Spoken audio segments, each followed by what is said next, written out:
Welcome back to another story on Infidelity Tales Lab. Before we begin, tell us, where in the world are you watching from? Now, let's dive into today's story. Chapter 1. The Foundation. Marcus Boyle had built his life like he built his construction empire, methodically, with careful planning and an unwavering attention to detail. At 45, he commanded respect in both the boardroom and on construction sites across 3 states. His company, Boyle Construction, had grown from a small family business inherited from his father into a multi-million-dollar operation with over 200 employees. The early morning light filtered through the windows of his home office as Marcus reviewed the quarterly reports. His daughter Meredith, 23 and fresh out of college with a business degree, worked the morning shift at a local grocery store while waiting for the right opportunity to join the family business. She had insisted on earning her place rather than accepting a handed position, a decision that filled Marcus with pride. Christy, his wife of 25 years, had been different when they first met. Back then, she was a waitress putting herself through community college, ambitious and driven. Marcus had fallen for her determination as much as her beauty. They'd built their life together, weathering the early struggles of growing a business, celebrating each milestone. But success had changed Christy. As Marcus's wealth grew, so did her appetite for luxury and social status. She transformed into someone who measured worth by designer labels and country club memberships. The woman who once worked double shifts to help fund their first equipment purchase now spent her days at charity luncheons and spa appointments, surrounded by other wealthy wives who viewed life as a competition. Marcus had noticed the changes but attributed them to natural evolution. People grew apart sometimes. Marriages required work. He'd thrown himself deeper into his business, trusting that their foundation was strong enough to weather any storm. That trust was about to be tested. It started with small inconsistencies. Christy's phone face down during dinner. Unexplained afternoon absences. New lingerie that never seemed intended for him. Marcus's instincts, honed by years of managing people and reading situations, began to whisper warnings he didn't want to hear. The construction industry had taught Marcus that problems were easier to fix when caught early. Ignoring structural issues only led to catastrophic failure later. So when his wife began exhibiting behavioral changes that made no sense, Marcus did what he did best. He investigated. He didn't hire a private detective. That felt too impersonal, too removed from the situation. Instead, Marcus used skills he developed over decades of business: patience, observation, and the ability to connect seemingly unrelated information into a complete picture. The first concrete evidence came on a Thursday evening. Christy claimed to be meeting her sister Janet for dinner, but Marcus had seen Janet that afternoon at the hardware store, mentioning she was staying in with her sick daughter. A simple lie, but lies in Marcus's world were like cracks in concrete. They spread if left untreated. Marcus began documenting everything with the same precision he used for project management. Dates, times, locations, contradictions. He installed a tracking app on the family tablet that Christy often used, positioning it as a security measure after a neighbor's house was burglarized. The pattern emerged quickly. Every Tuesday and Thursday, Christy would create elaborate excuses to meet someone at the Grandview Hotel downtown. She'd arrive at 2 p.m. and leave by 4:30 p.m., plenty of time to create an alibi for her afternoon activities.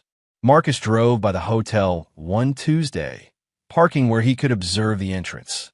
His chest tightened when he saw Christy exit the elevator at 4:25 p.m., but it was the man who emerged 2 minutes later that turned his blood cold. Hugh Reynolds, Marcus's own project manager, a man he'd hired 3 years ago and trusted with million-dollar contracts. Hugh was married to Frances, a pleasant woman Marcus had met at several company gatherings. They had 2 young children. The betrayal cut deeper than Marcus had anticipated. This wasn't just infidelity. It was a violation by someone he'd brought into his professional family, someone who sat his meetings, shook his hand, and called him boss while sleeping with his wife. That night, Marcus sat in his study long after Christy had gone to bed, staring at the construction photos lining his walls. Each image represented a project built from nothing, carefully planned and executed. His marriage was crumbling, but Marcus Boyle had never walked away from a failing structure without understanding exactly why it fell. He would approach this like any other project that had gone wrong, methodically, thoroughly, and with an eye toward permanent solutions. Chapter 2. The Discovery. Marcus spent the next 2 weeks gathering intelligence with the patience of a master craftsman. He'd learned long ago that rushed work led to poor results, and this situation demanded his absolute best effort. The surveillance revealed disturbing details about the affair's duration and brazenness. Hotel records, obtained through a contact who owed Marcus a favor from a construction project, showed Christie and Hugh had been meeting for 8 months. They'd grown comfortable, careless even, often arriving within minutes of each other. But it was the personal intelligence that truly infuriated Marcus. Christie had been telling Hugh about private family matters, Meredith's job struggles, Marcus's business concerns, even intimate details about their marriage. Hugh, meanwhile, was feeding Christie information about Marcus's work schedule, upcoming projects, and business relationships. They weren't just having an affair. They were conspiring together, treating Marcus's life like their personal entertainment. Christie would laugh about Marcus's boring construction stories, while Hugh shared company gossip and inside information that allowed Christie to manipulate conversations with Marcus's associates. The breaking point came when Marcus discovered they'd been meeting at other locations too.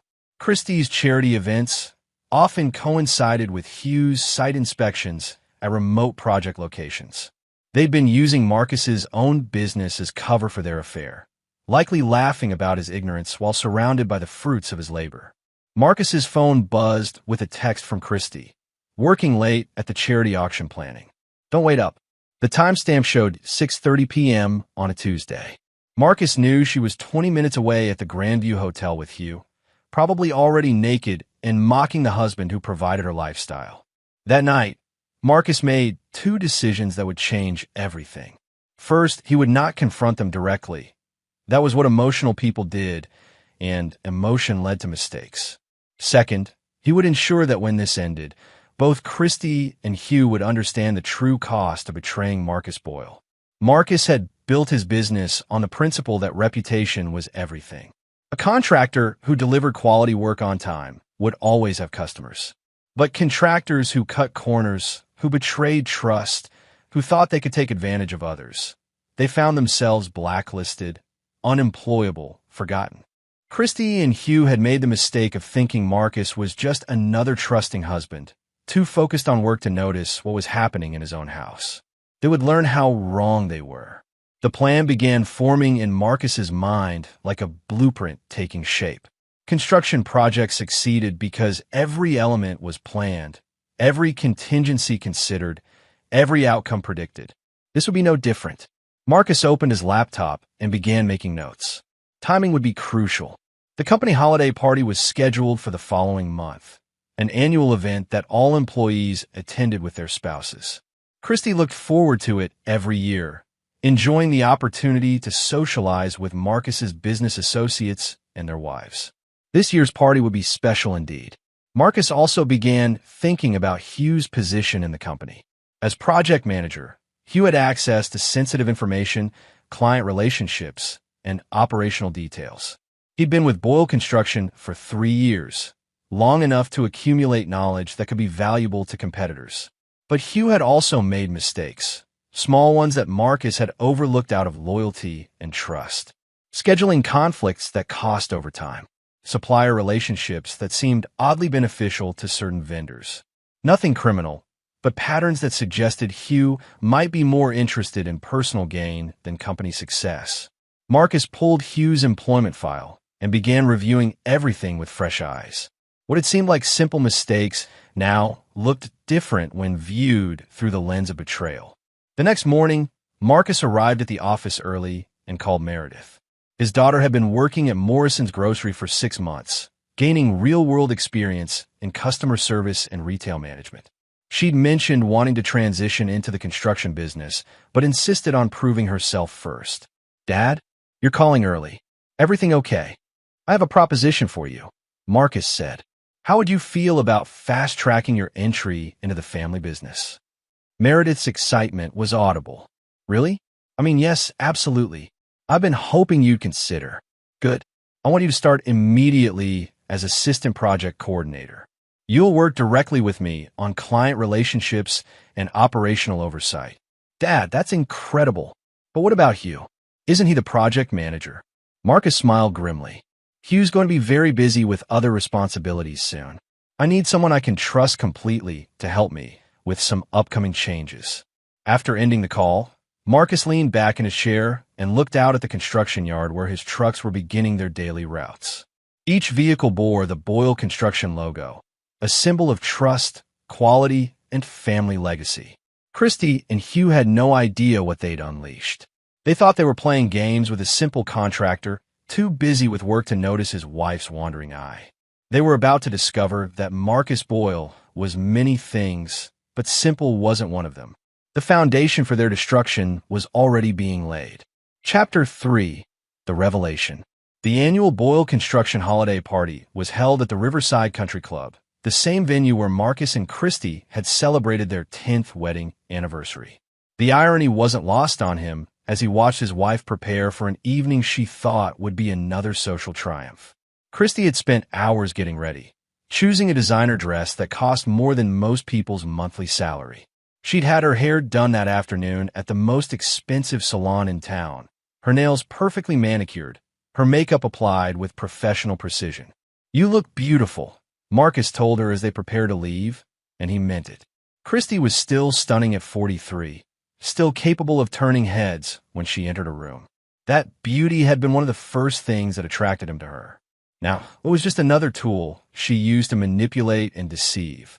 "Thank you, honey," Christy replied, kissing his cheek carefully to avoid smudging her lipstick. "I'm excited to see everyone tonight. Is Hugh bringing Francis?" The casual mention of Hugh's name sent a familiar surge of anger through Marcus, but his expression remained pleasant. Of course, all the senior staff will be there with their spouses. During the drive to the country club, Christy chattered about the evening ahead, mentioning several people she hoped to see. She didn't mention Hugh directly again, but Marcus caught her checking her appearance in the visor mirror more frequently than usual. The party was already in full swing when they arrived.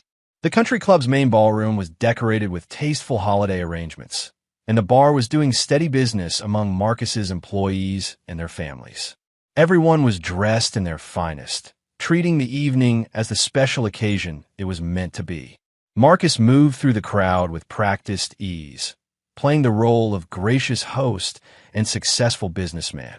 He introduced Christy to new employees, chatted with longtime workers about their families, and accepted congratulations on another successful year for Boyle Construction. Meredith arrived fashionably late, having insisted on driving herself rather than coming with her parents. Marcus watched his daughter enter the ballroom with quiet pride.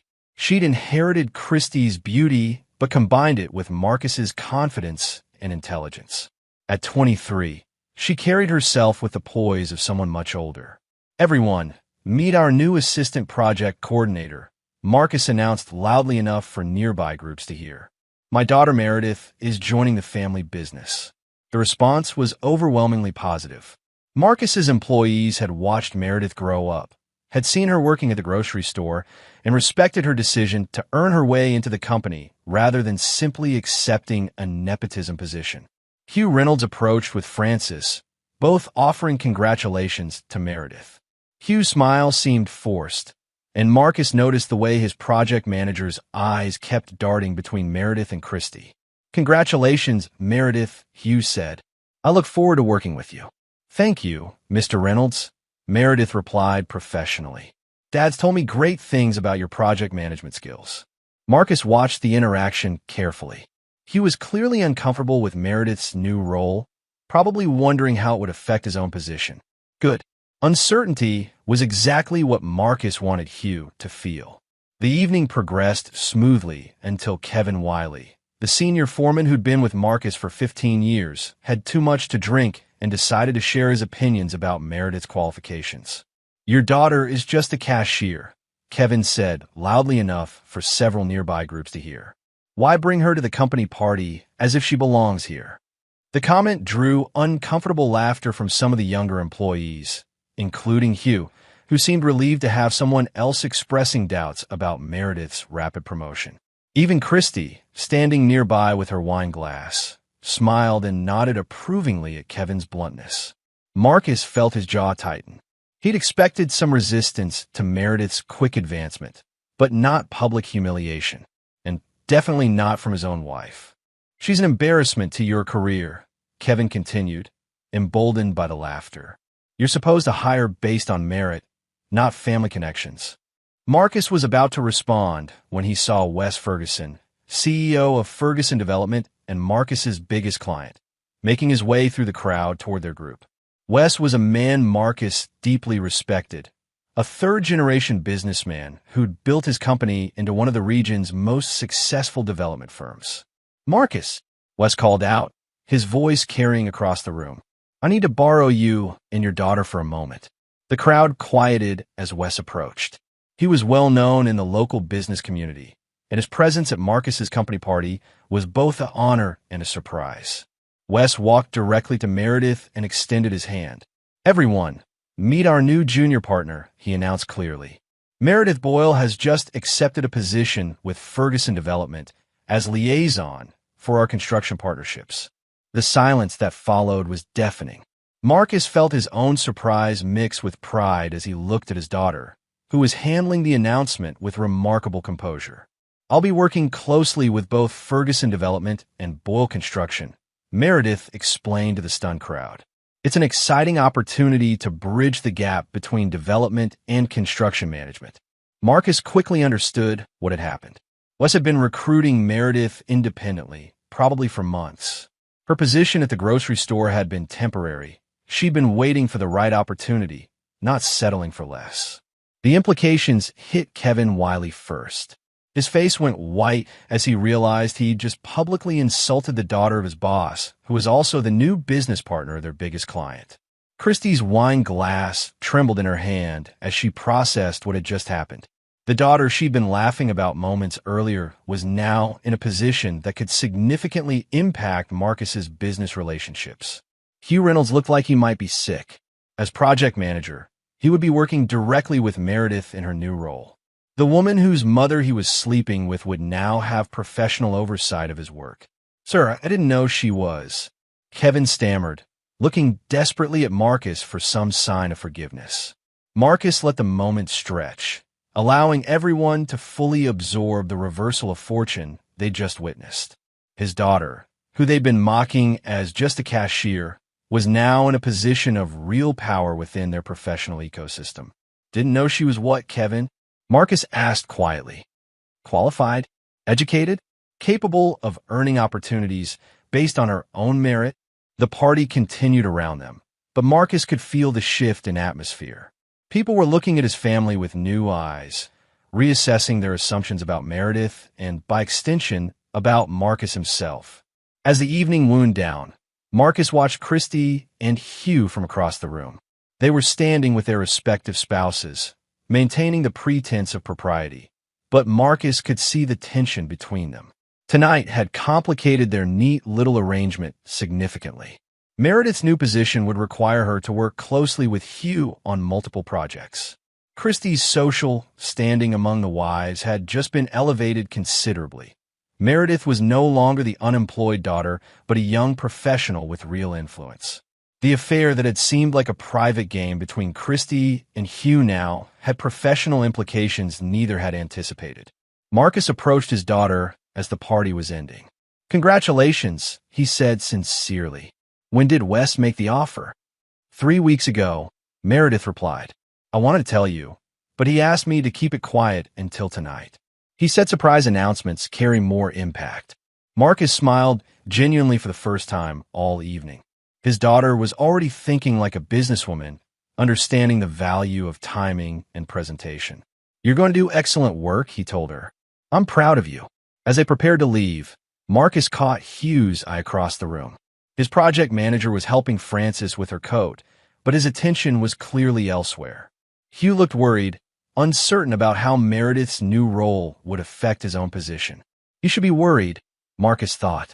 Everything was about to change, and Hugh Reynolds had no idea how dramatically his comfortable little world was about to be disrupted. The foundation was set. Now Marcus could begin building toward his ultimate goal, complete and total justice for the betrayal he'd suffered. Chapter 4. The Manipulation. Marcus arrived at the office the following Monday with a plan that would have impressed his most demanding clients. Like any complex construction project, success would depend on precise timing, careful coordination, and the ability to anticipate every possible complication. Meredith was already at her new desk when Marcus walked in, reviewing project files with the intensity he recognized as a family trait. Her transition from grocery store cashier to construction liaison was seamless. She'd clearly been preparing for this opportunity longer than anyone realized. "Morning, Dad," she said, looking up from a stack of client contracts. "I've been reviewing the Ferguson projects.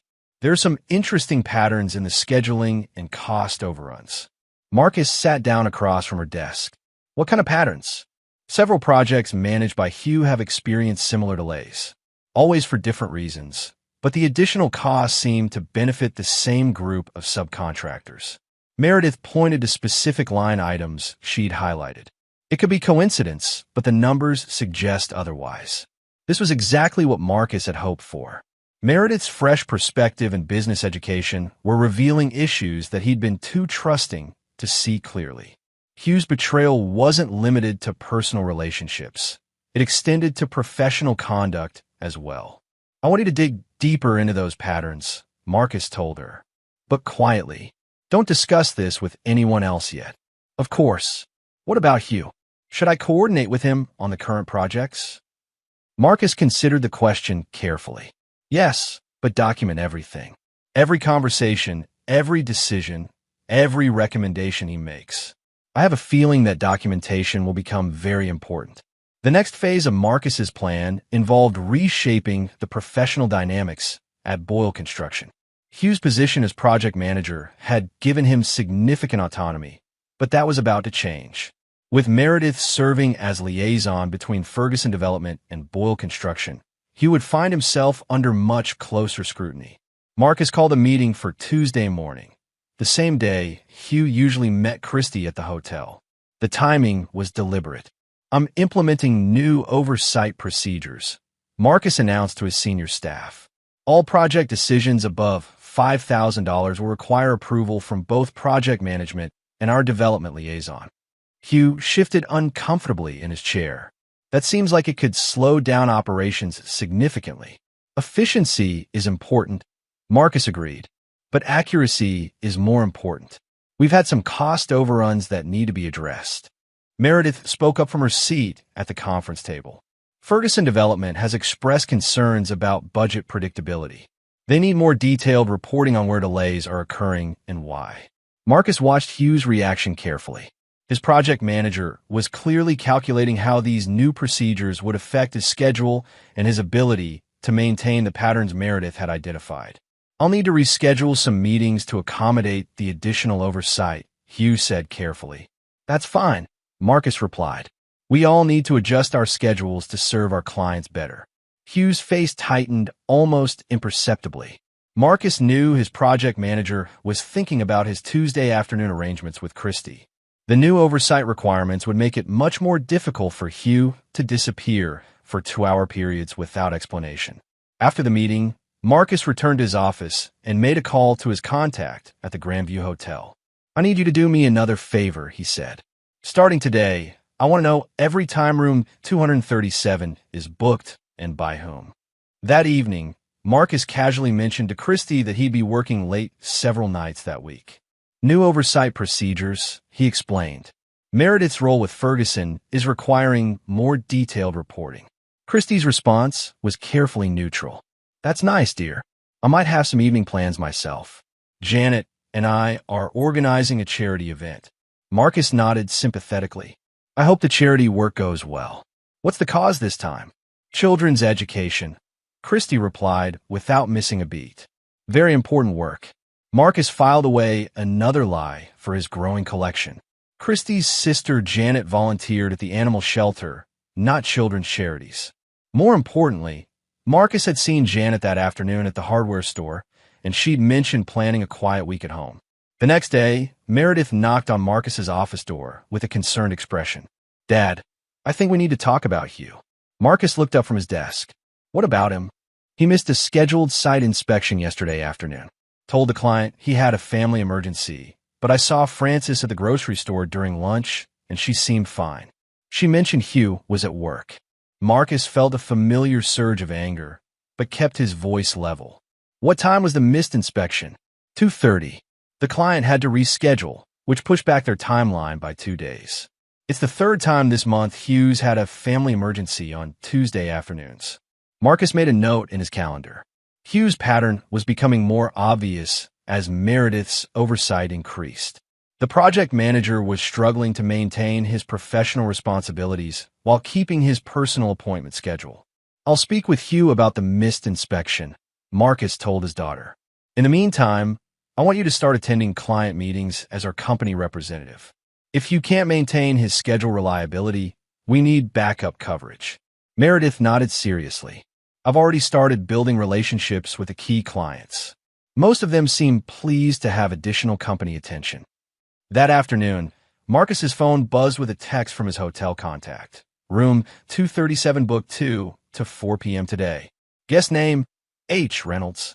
Marcus smiled grimly. Hugh was still keeping his appointments with Christy, but the increased pressure at work was making it harder for him to maintain the facade of professionalism. The plan was working exactly as Marcus had hoped. Hugh was being forced to choose between his professional responsibilities and his personal indulgences, and he was consistently choosing the affair over his job performance. Meanwhile, Christy was finding herself in an increasingly complicated social position. Meredith's success with Ferguson Development had elevated the family's standing in the business community, making it harder for Christy to maintain her casual dismissiveness of her daughter's achievements. At the country club that week, Christy found herself fielding congratulations about Meredith's new position. The same women who had barely acknowledged her daughter's existence were now asking for introductions and networking opportunities.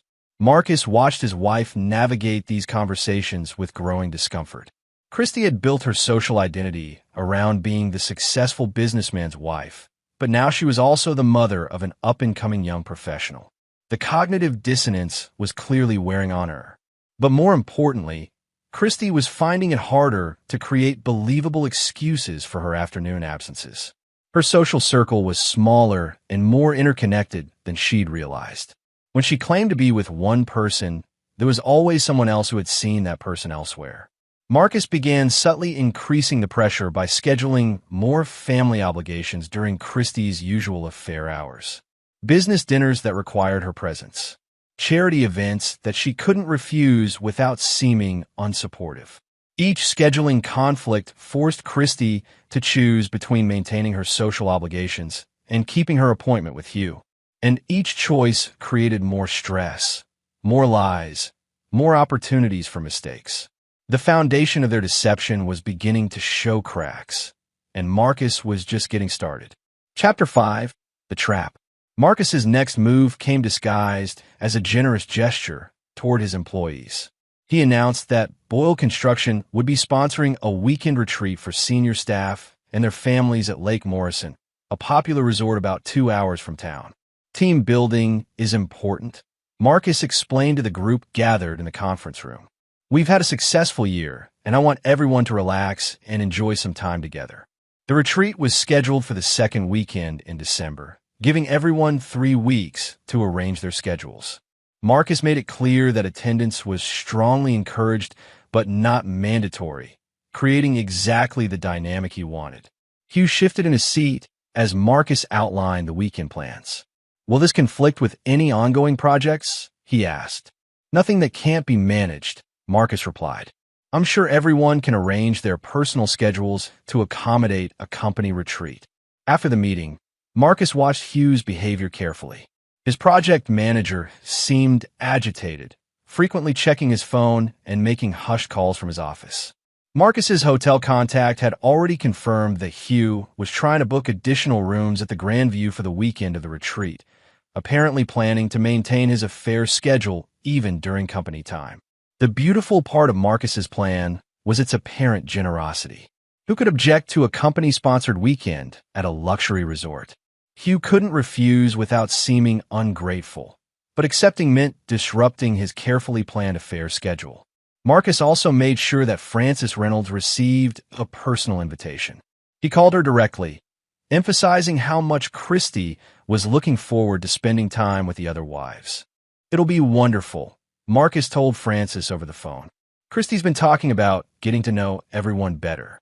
She's especially excited about having quality time with you and Hugh." Frances seemed genuinely pleased by the invitation. "Hugh's been working so hard lately," she said. "He needs a break. Sometimes I worry that he's taking on too much stress." Marcus felt a moment of sympathy for Frances, who clearly had no idea what kind of stress her husband was actually managing. But sympathy was a luxury Marcus couldn't afford. Hugh had made his choices, and Frances was unfortunately positioned to become collateral damage. That evening, Marcus overheard Christy on the phone in their bedroom. Her voice was lower than usual, but he caught enough to understand she was speaking with Hugh about the retreat. "We can't just skip it," Christy was saying. "Marcus made it clear that everyone's expected to attend. It would look suspicious if we both had excuses." Marcus couldn't hear Hugh's response, but Christy's reply was clear. "Then we'll have to be careful. Maybe we can find time during the weekend activities." Marcus smiled to himself. Christy and Hugh thought they were being clever, planning to continue their affair even under his nose at a company retreat. They had no idea they were walking directly into the most elaborate trap Marcus had ever constructed. The next phase involved leveraging Meredith's position with Ferguson Development. Marcus asked his daughter to invite Wes Ferguson to join them for Saturday evening's dinner at the retreat. Wes and his wife would be excellent additions to the weekend, Marcus explained. "It'll strengthen our business relationship, and the other employees would enjoy meeting them." Meredith agreed enthusiastically. "That's a great idea. Wes has been very supportive of my transition, and Linda is lovely. I'll call them today." Marcus knew that having the Ferguson family at the retreat would make it impossible for Christy and Hugh to maintain their casual dismissiveness of Meredith's achievements. They would be forced to play their roles as supportive family member and loyal employee while surrounded by people who could advance or destroy their social and professional standings. Meanwhile, Marcus had been having private conversations with Kevin Wiley, the foreman who had embarrassed himself at the holiday party. Kevin was desperate to make amends for his public criticism of Meredith, and Marcus was happy to provide opportunities for redemption. "I need someone I can trust to help coordinate the retreat activities," Marcus told Kevin. "Someone who understands the importance of team unity and family support." Kevin nodded eagerly. "You can count on me, Marcus. I want to make things right after what happened at the party." "Good. I'll be assigning you to work closely with Meredith on the weekend logistics. Follow her lead and make sure everything runs smoothly." The irony wasn't lost on Marcus. Kevin, who had publicly called Meredith an embarrassment, would now be taking orders from her and working to ensure her success. The power dynamics at Boyle Construction were shifting dramatically, and everyone was being forced to adapt. Marcus also made sure that the retreat activities would require close collaboration between staff members and their spouses. Team-building exercises, group dinners, and scheduled social events that would make it almost impossible for Christy and Hugh to find private time together. But Marcus's most brilliant stroke was the surprise he planned for Saturday night's dinner. He'd arranged for a local photographer to document the retreat, ostensibly for the company newsletter and website. What Christy and Hugh didn't know was that the photographer would be taking pictures throughout the weekend, creating a permanent record of who was where and when. Any attempt by Christy and Hugh to sneak away together would be documented, time-stamped, and preserved for future use. 3 days before the retreat, Marcus received a call from his hotel contact with interesting news. Hugh had called to cancel his regular Tuesday reservation, claiming he would be out of town for business. But Hugh had also made several inquiries about other hotels near Lake Morrison. Marcus realized that Hugh was planning to extend his affair to the retreat location, probably hoping to book a separate room where he and Christy could meet without detection. The arrogance was breathtaking. Hugh actually thought he could continue his betrayal while attending a company event as Marcus's employee. That evening, Marcus made a call to the Lake Morrison Resort. As the person booking the corporate retreat, he had certain privileges regarding room assignments and guest policies. I need to make sure all of my employees are accounted for throughout the weekend, Marcus explained to the resort manager.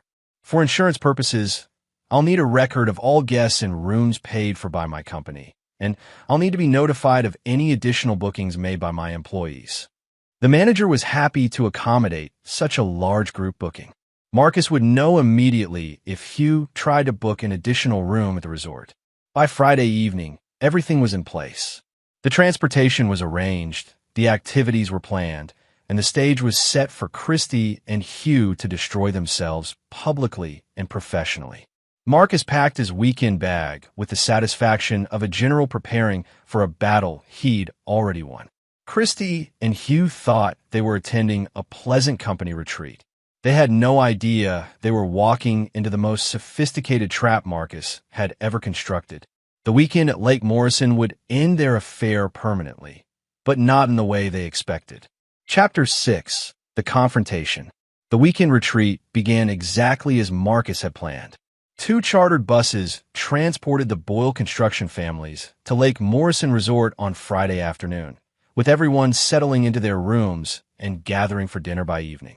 The atmosphere was festive and relaxed, precisely the opposite of what Marcus felt as he watched Christy and Hugh maintain their careful distance while their eyes searched for opportunities. Marcus had arranged the room assignment strategically.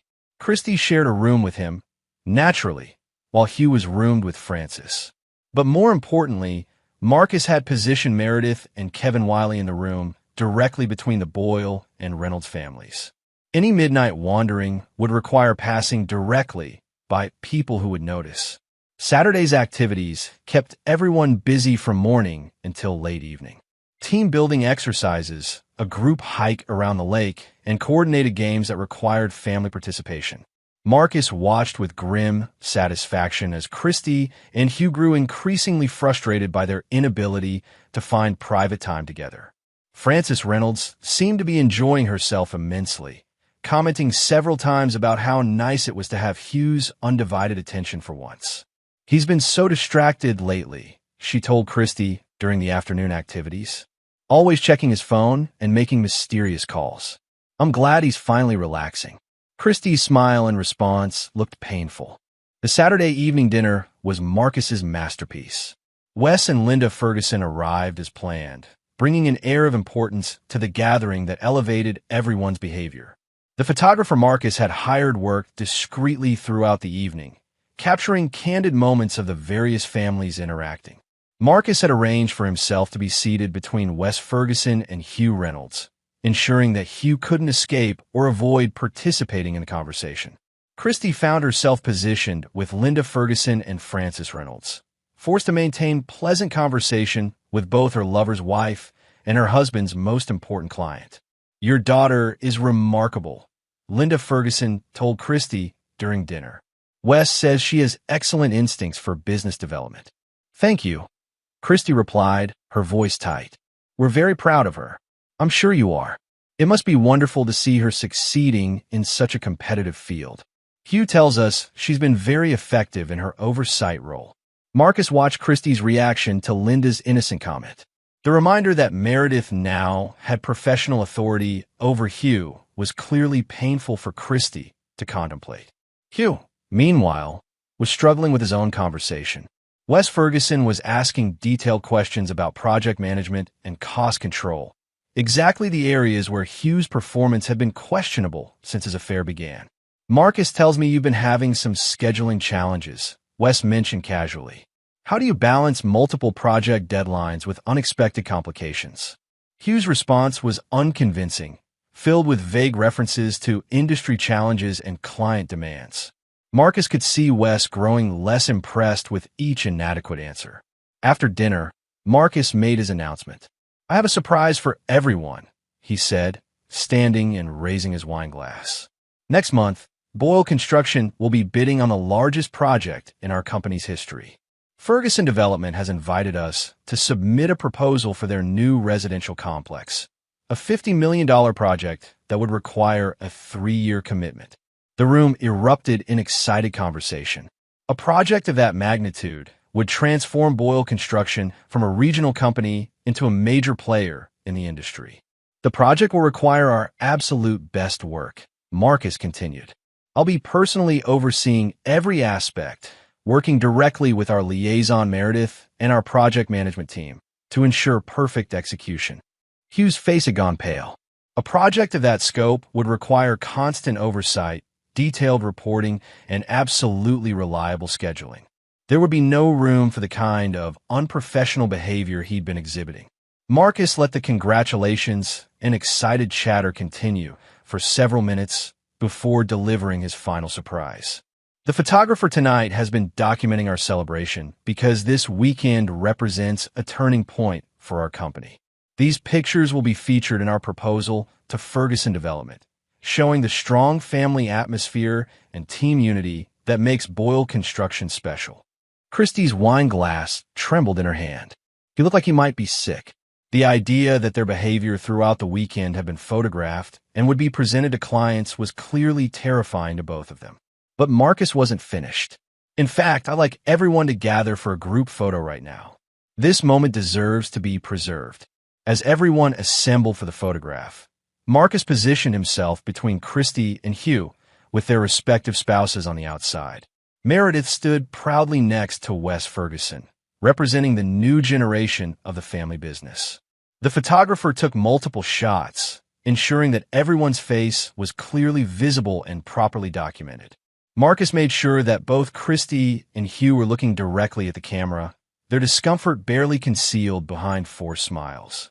After the photo session, people began drifting toward their rooms. Marcus caught Hugh's eye and gestured toward the resort bar. How about nightcap? We should discuss the staffing requirements for the Ferguson project. Hugh couldn't refuse without seeming unprofessional, especially with Wes Ferguson still in the building. He followed Marcus to the bar, leaving Christie to walk back to the rooms with Frances and the other wives. Marcus ordered 2 whiskeys and got straight to the point. I need to know I can count on you for this project, Hugh. $50 million doesn't allow for scheduling conflicts or family emergencies. Hugh took a large gulp of his whiskey. Of course you can count on me. I'm completely committed to the company's success.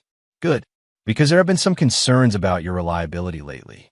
Missing client meetings, scheduling conflicts, distracted behavior. I need to know that's behind us. Hugh's jaw tightened. What exactly are you implying?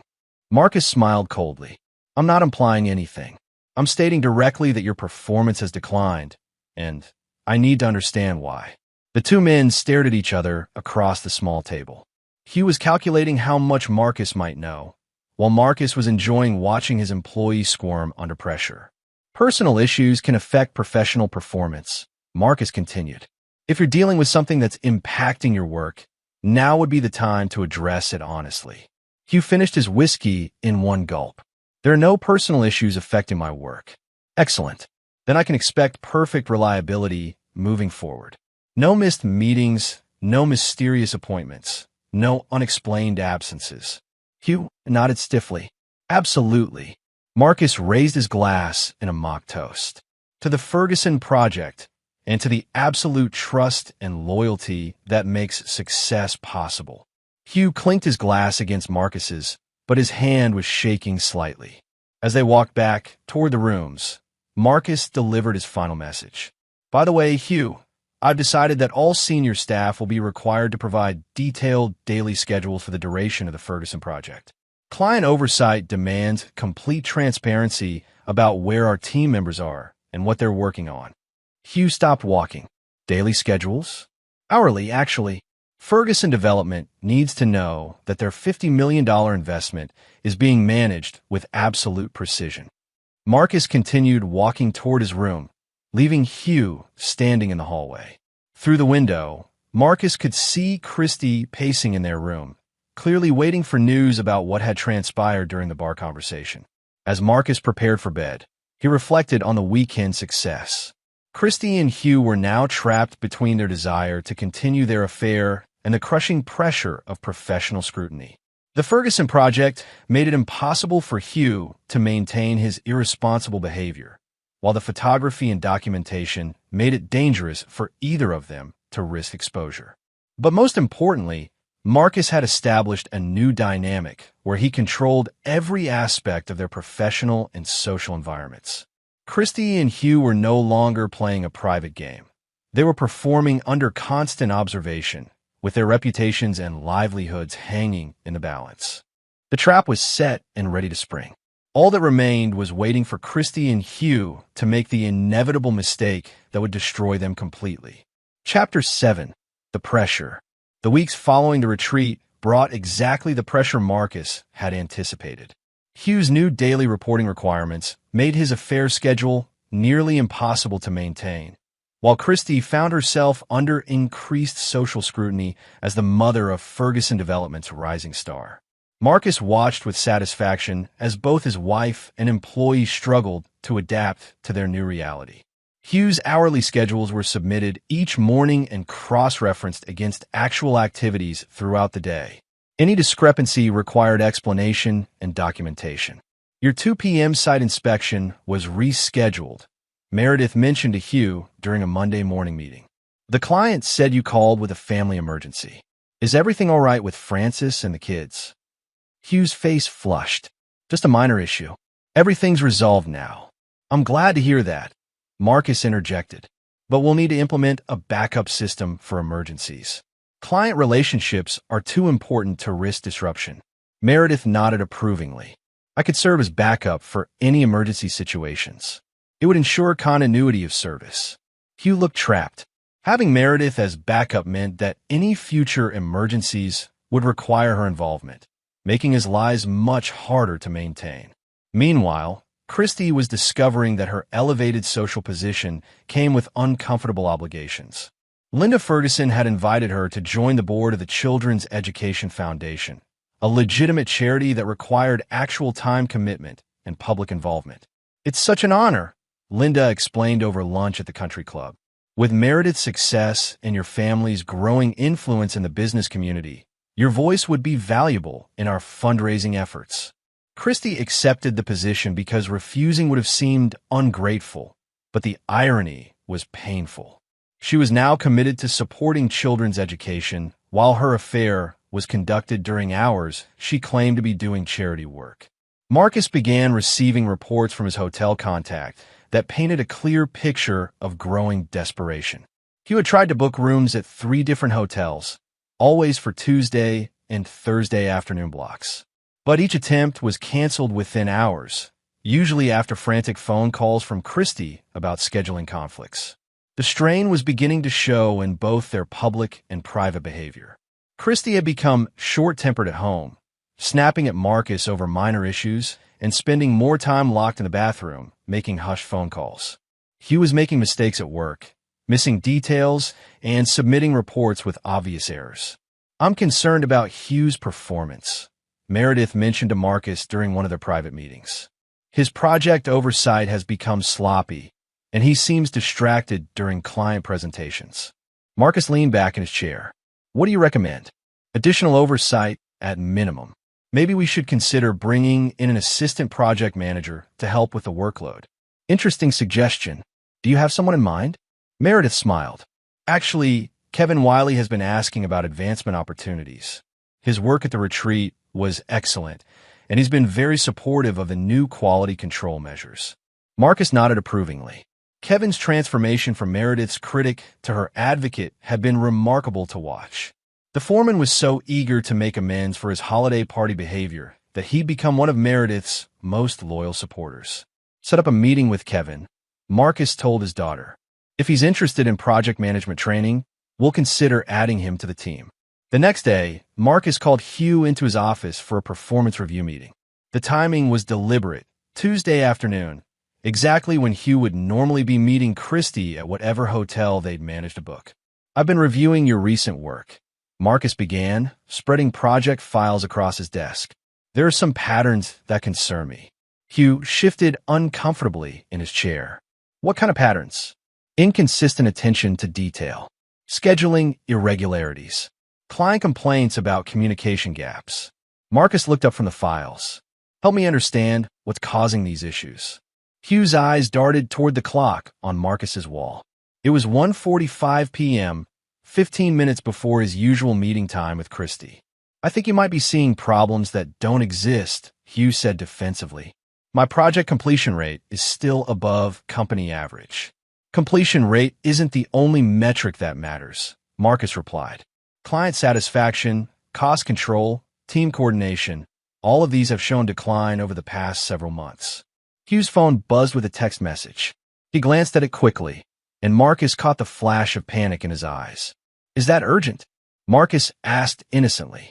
No, just routine business. Good, because this conversation is important. Marcus leaned forward in his chair. Hugh, I need to know if there's something affecting your ability to maintain professional standards. Health issues, family problems, personal stress, anything that might explain the performance decline. Hugh's phone buzzed again. This time he ignored it, but Marcus could see the effort it required. There's nothing affecting my work performance, Hugh said firmly. I hope that's true, Marcus replied. Because the Ferguson project requires absolute reliability. $50 million doesn't allow for distracted employees or inconsistent performance. The meeting continued for another hour, with Marcus asking detailed questions about specific projects and timelines. Hugh's answers became increasingly strained as his phone continued to buzz with what Marcus assumed were increasingly frantic messages from Christy.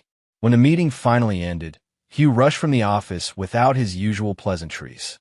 Marcus watched through his window as Hugh hurried to his car, phone pressed to his ear. That evening, Christy was unusually quiet during dinner.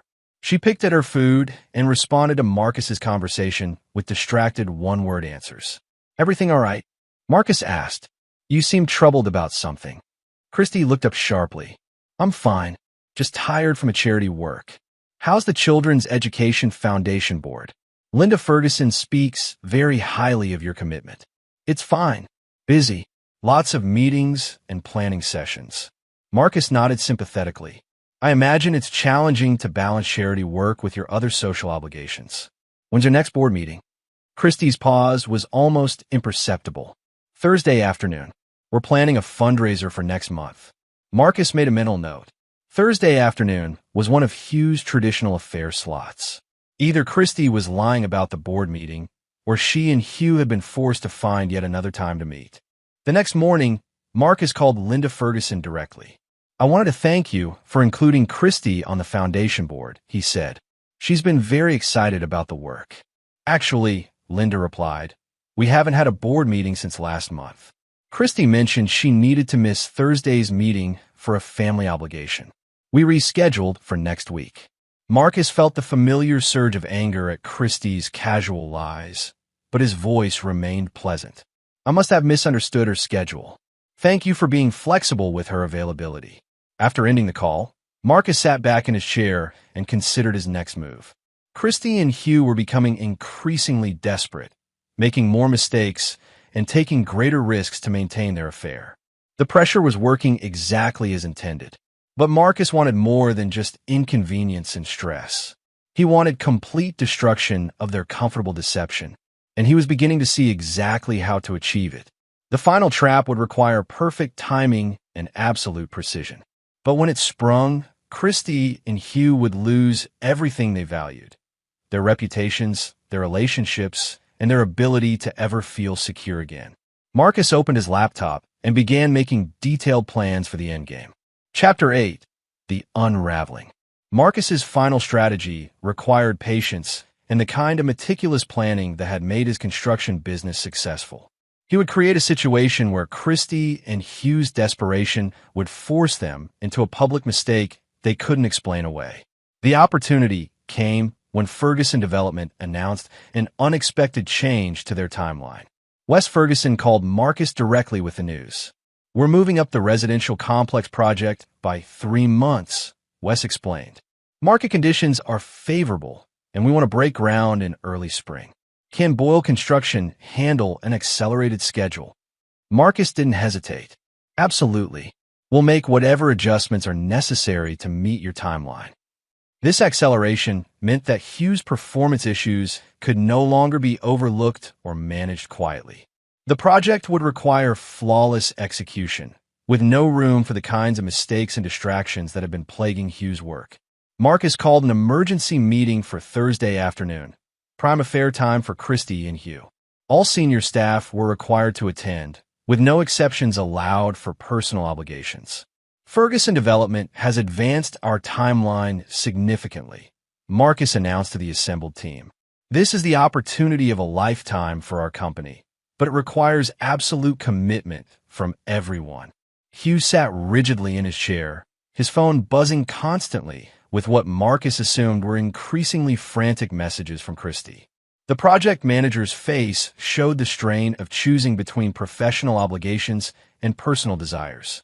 Effective immediately, we're implementing a new management structure, Marcus continued. Kevin Wiley will be promoted to assistant project manager, working directly with Hugh to ensure seamless execution of all project elements. Kevin beamed with pride, while Hugh's expression grew more strained. Having Kevin as his assistant meant that Hugh's activities would be under constant scrutiny by someone eager to prove himself worthy of the promotion.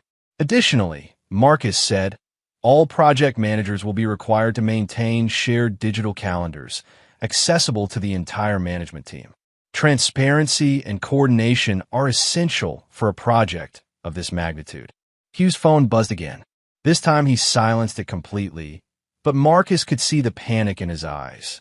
Shared calendars meant that every meeting, every appointment, every absence would be visible to the entire team.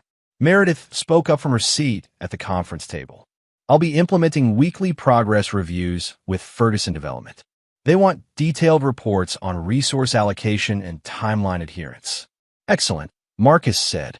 Hugh, you'll coordinate directly with Meredith to ensure our reporting meets Ferguson standards. After the meeting, Marcus watched Hugh hurry from the building, phone pressed to his ear. The project manager was clearly trying to salvage whatever arrangement he'd made with Christy for that afternoon. But Marcus's real masterstroke was still to come. That evening, Marcus made two important phone calls. The first was to Francis Reynolds. Francis, I wanted to let you know that Hugh will be working much longer hours over the next few months, Marcus explained. The Ferguson project requires extensive overtime, and I wanted to make sure you were prepared for his increased schedule. Francis seemed grateful for the consideration. Thank you for calling, Marcus. Hugh's been so stressed lately, working late almost every day. I was beginning to worry that something was wrong. Construction deadlines can be challenging, Marcus replied sympathetically. But this project will establish Hugh's reputation in the industry. The long hours will be worth it. The second call was to Christy's sister Janet. I'm planning a surprise for Christy, Marcus told Janet. She's been working so hard with her charity obligations that I want to do something special for her. Could you help me coordinate a surprise lunch next week? Janet was enthusiastic about the idea. That's so thoughtful. Christy's been mentioning how busy she's been with the Children's Education Foundation. She deserves some recognition for all her volunteer work. Marcus suggested Thursday afternoon for the surprise lunch, knowing it would conflict with any affair plans Christy might be making. I'll tell her it's a business lunch with Ferguson Development spouses. She'll feel obligated to attend.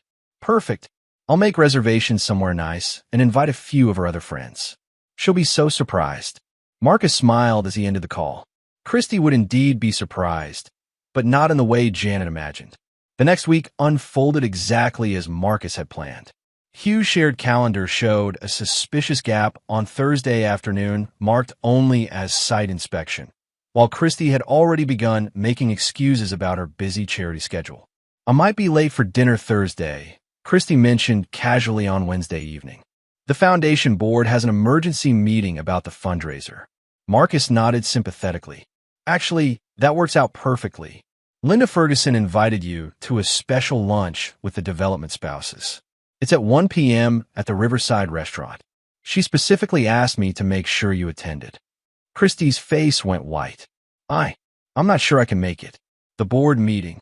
Linda will be disappointed if you skip her lunch for another obligation, Marcus said firmly. Your relationship with the Ferguson family is important for Meredith's career. Christy was trapped. She couldn't refuse Linda Ferguson's invitation without seeming ungrateful, but accepting meant missing her Thursday afternoon appointment with Hugh. Thursday morning arrived with unseasonably warm weather, perfect for Marcus's final surprise. He'd arranged for Kevin Wiley to accompany Hugh on his afternoon site inspection, claiming that the new assistant project manager needed hands-on experience with client relations. "I appreciate the opportunity," Kevin told Hugh enthusiastically. "I want to learn everything about your project management techniques." Hugh looked physically ill. "Actually, today's inspection is fairly routine. Maybe we should start your training with something more complex." "Nonsense," Marcus interjected. "Kevin needs to see how you handle all aspects of the job. Take him along to everything." At exactly 1 p.m., Christy arrived at the Riverside restaurant to find Janet and 3 other friends waiting with balloons and a small cake. The surprise lunch was real, complete with photographers Janet had hired to document Christy's reaction. "Surprise!" Janet called out as Christy entered the restaurant. "Marcus wanted to celebrate all your charity work." Christy's smile looked painted on as she accepted congratulations and posed for pictures that would be shared across social media within hours. Meanwhile, Hugh was frantically trying to escape Kevin's enthusiastic companionship. "I need to check on another site quickly," Hugh told Kevin around 2 p.m. "Why don't you head back to the office?" Kevin shook his head. "Marcus said to stick with you all afternoon. I don't want to disappoint him on my first week as assistant manager." Hugh's phone had been buzzing constantly throughout the day. Christy's messages were becoming increasingly desperate as she realized she was trapped at the surprise lunch with no way to meet Hugh privately. By 3 p.m., both Christy and Hugh were in full panic mode. Christy was still smiling for photographs at the restaurant while texting frantically under the table. Hugh was making excuses to check his phone every few minutes, claiming to be coordinating with subcontractors. "Is everything all right?" Kevin asked Hugh. "You seem distracted."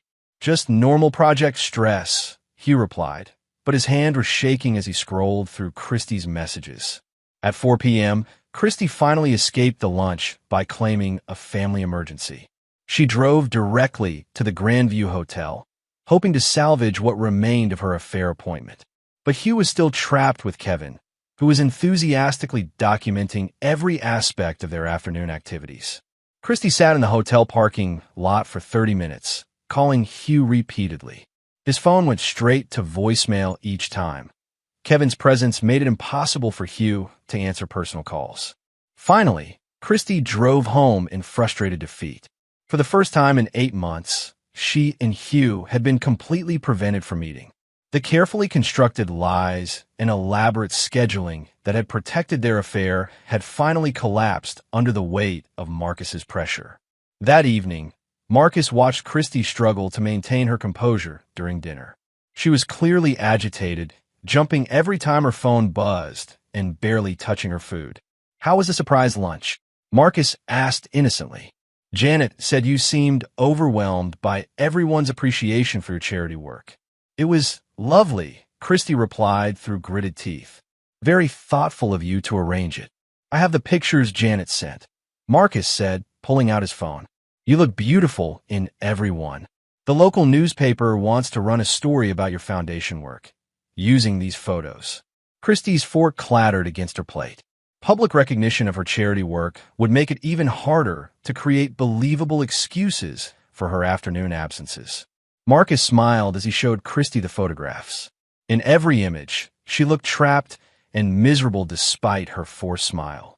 The pictures perfectly captured the moment when Christy realized that her comfortable deception was finally crumbling. The endgame was approaching, and Marcus held all the cards. Chapter 9: The Reckoning. Marcus waited exactly 1 week before springing his final trap. He scheduled a mandatory company meeting for Thursday afternoon, requiring all senior staff and their spouses to attend a special announcement regarding the Ferguson project. The meeting was held in the main conference room at Boyle Construction, with coffee and pastries arranged to suggest a celebration. Marcus had invited Wes and Linda Ferguson as special guests, giving the gathering an air of importance that made attendance absolutely mandatory. Christy arrived looking haggard and nervous. She'd been struggling all week to reschedule her affair meetings with Hugh, but Marcus's increased oversight and Kevin's constant presence had made private time impossible. The strain was showing in her appearance and demeanor. Hugh entered the conference room looking equally desperate. His shared calendar showed increasingly erratic scheduling as he tried to find windows of opportunity that no longer existed. Kevin Wiley followed him closely, maintaining the enthusiastic oversight that had become his trademark since the promotion. "Thank you all for coming," Marcus began, standing at the head of the conference table. "I have several important announcements that will affect everyone here." Marcus gestured toward a display board he'd set up near the windows. "First, I'm pleased to announce that Ferguson Development has formally selected Boyle Construction as the primary contractor for their residential complex." The contract was signed this morning. The room erupted in applause and congratulations. This was genuinely exciting news that would transform the company's future. But Marcus wasn't finished. "Second, I want to recognize the exceptional work of our assistant project coordinator."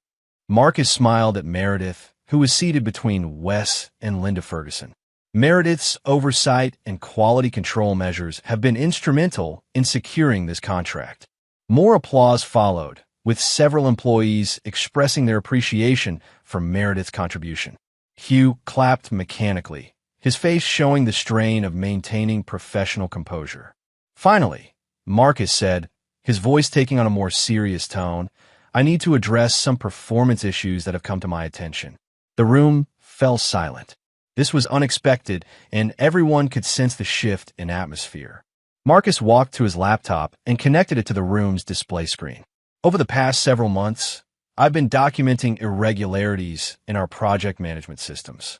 Missed appointments, unauthorized schedule changes, and pattern discrepancies that affect our client relationships." Hugh's face had gone completely white.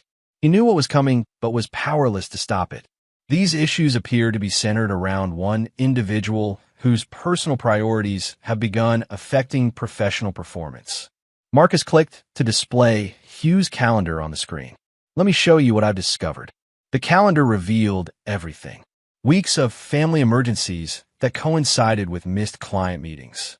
Site inspections that never appeared in the actual project logs. Scheduling gaps that aligned perfectly with Christie's charity meetings. "Hugh," Marcus said quietly, "would you like to explain these discrepancies?" Hugh stood frozen, unable to speak. Frances looked confused, staring at the calendar display and trying to understand what she was seeing. Christy started to rise from her chair, but Marcus gestured for her to remain seated. "We're not finished yet." Marcus clicked to the next screen, displaying hotel records he'd obtained through his contact. These are documentation records from the Grandview Hotel, showing regular bookings by Hugh Reynolds, always during scheduled work hours. Frances gasped audibly. The room was completely silent, except for the sound of her sharp intake of breath. "Mrs. Reynolds," Marcus said gently, "I'm sorry you had to learn about this in such a public setting, but the impact on our business operations made a public discussion necessary." Frances looked at Hugh with dawning horror. "You've been at a hotel during work hours?" Hugh tried to speak, but no words came out. His career, his marriage, and his reputation were disintegrating simultaneously in front of everyone he worked with. But Marcus had saved the most devastating revelation for last.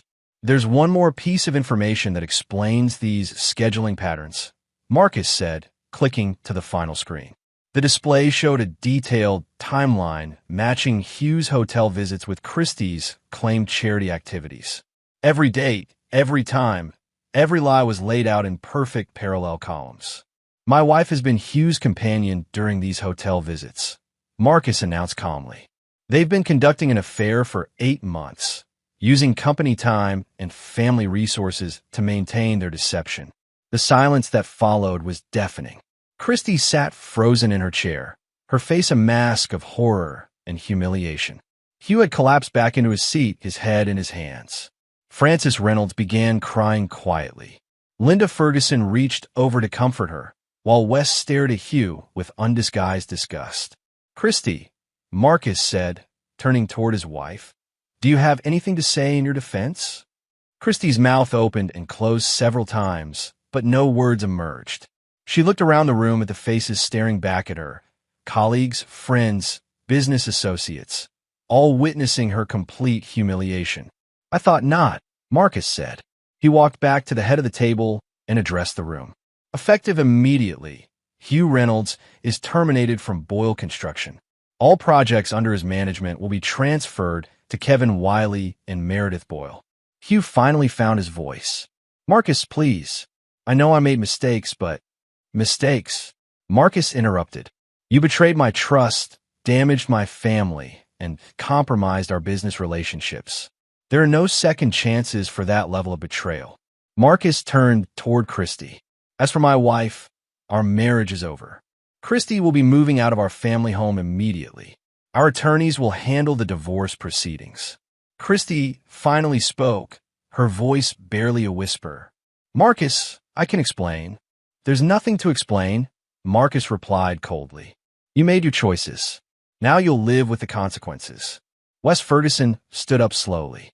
"Marcus, I want you to know that Ferguson Development's confidence in Boyle Construction remains unchanged. Your handling of this situation demonstrates exactly the kind of integrity and leadership we value in our business partners." Marcus nodded gratefully. "Thank you, Wes. I promise you that our personal difficulties will not affect our professional commitment to your projects." Linda Ferguson helped Frances Reynolds to her feet. "Come on, honey. Let's get you home." As people began filing out of the conference room, Marcus remained standing at the head of the table. Hugh and Christie sat in their chairs like broken dolls, unable to move or speak. Kevin Wiley approached Marcus with obvious concern. "Sir, what do you need me to do about the project transitions?" "Handle everything exactly as you've been trained," Marcus replied. "You've earned this promotion through your excellent work. Don't let anyone tell you otherwise." Kevin nodded firmly and left the room. Within minutes, only Marcus, Christie, and Hugh remained. "You planned this," Christie whispered. "You knew all along." Marcus looked at his wife with complete coldness. "I knew from the first week. Everything that happened afterward was your choice. You could have stopped at any time, but you chose to continue lying and deceiving." Hugh finally raised his head. "What about my family? Frances and the kids don't deserve." "You should have considered your family before you decided to betray them," Marcus interrupted. "Your children will grow up knowing that their father chose selfishness over integrity." Marcus walked toward the door, then turned back for his final words. "You both made the mistake of thinking I was too trusting or too busy to notice what you were doing. You forgot that I built this company by paying attention to details and never accepting anything less than complete reliability." He paused, letting his words sink in. "You wanted to play games with my life and my family. I played games with yours. The difference is that I won." Marcus left the conference room and walked to his office, where Meredith was waiting with a concerned expression. "Dad, are you okay?" she asked. Marcus looked at his daughter, bright, honest, hard-working, everything he'd hoped she would become. "I'm better than okay," he said. "I'm free." 3 months later, Boyle Construction broke ground on the Ferguson Development residential complex. The project was completed ahead of schedule and under budget, earning the company recognition as the region's premier construction firm. Christie moved to another state, finding work as a receptionist at a small medical practice. The divorce settlement left her with enough money to survive, but not enough to maintain the lifestyle she'd grown accustomed to. Hugh Reynolds never found another job in construction.